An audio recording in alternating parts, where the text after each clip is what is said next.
हमने शहर को दी एक नई पहचान, हम हैं सिंघानिया बिल्डकॉन।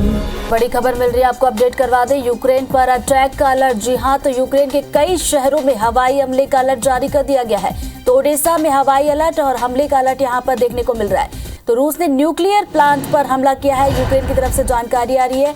और एने हरदोर में न्यूक्लियर प्लांट पर हमला हुआ है। तो यूक्रेन का दावा है कि हमले के बाद प्लांट में भीषण आग लगी है। तो यूक्रेन पर लगातार रूस की तरफ से हमले जारी हैं। दूसरे दौर की बातचीत भी हुई, लेकिन वो बेनतीजा निकली।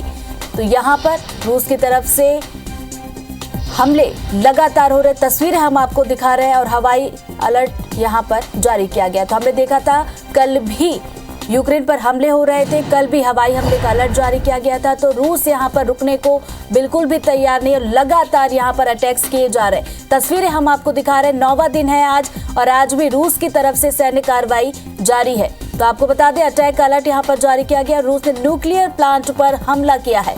तो यूक्रेन ने इस चीज को लेकर दावा किया है और एने हरदोर में न्यूक्लियर प्लांट पर हमला हुआ है। तो यूक्रेन का दावा है कि हमले के बाद प्लांट में भीषण आग लगी है। तो प्लांट में आज तो भीषण आग लगी। वहीं कल की बात की जाए तो कल भी रूस की तरफ से ताबड़तोड़ हमले यूक्रेन पर किए गए थे। तस्वीरें हमने देखी जहां पर सड़क पर इमारतें गिरी, मलबा ही मलबा नजर आ रहा था। तो ये तस्वीरें हम आपको दिखा रहे हैं। दिन ब दिन स्थिति बदतर होती जा रही है यूक्रेन की।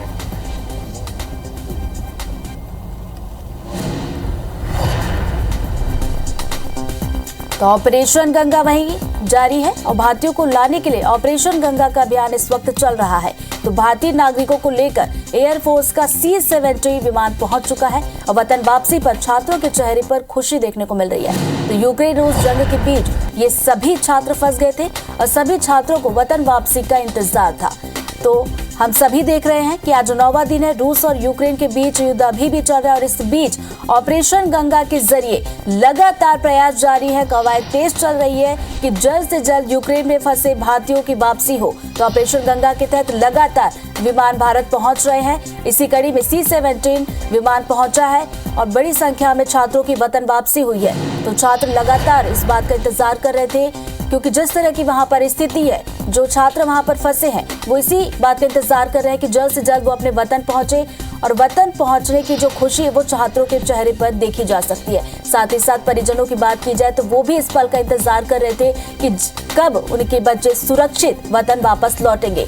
तो ये तस्वीर परिजनों को सुकून देने वाली, बच्चों के चेहरे पर खुशी लाने वाली।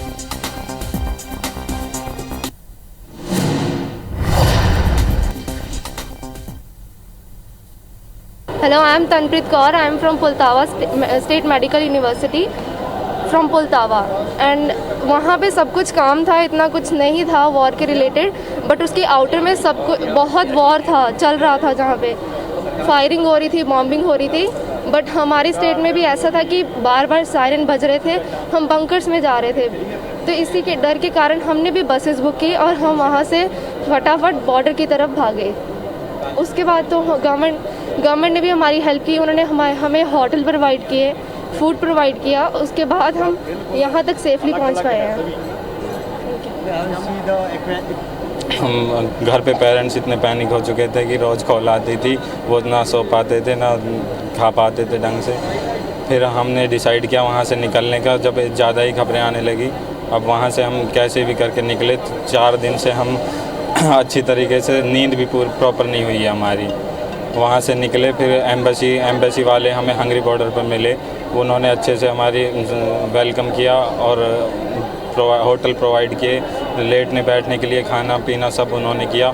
उसके बाद हमें फ़्लाइट्स में बिठाया गया और हम इंडिया आ गए। हमारी जर्नी 28 फेब से एंड हम आज पहुँचे हैं। एंड हमारी इंडियन एम्बेसी बहुत अच्छा वर्क कर रही है, बहुत ही अच्छा रिस्पांस है उसका। एंड हमें बहुत ही जल्द से जल्द निकाला है। बाकी स्टूडेंट्स अभी भी फंसे हुए हैं वहाँ पे, लेकिन हमें बहुत ही जल्दी निकाला है उन्होंने। तो इंडिया की गवर्नमेंट बहुत ही अच्छी है, बहुत ही अच्छी है। इवन पाकिस्तानी, ईरान वगैरह के भी इंडियन फ्लैग्स को यूज़ कर रहे हैं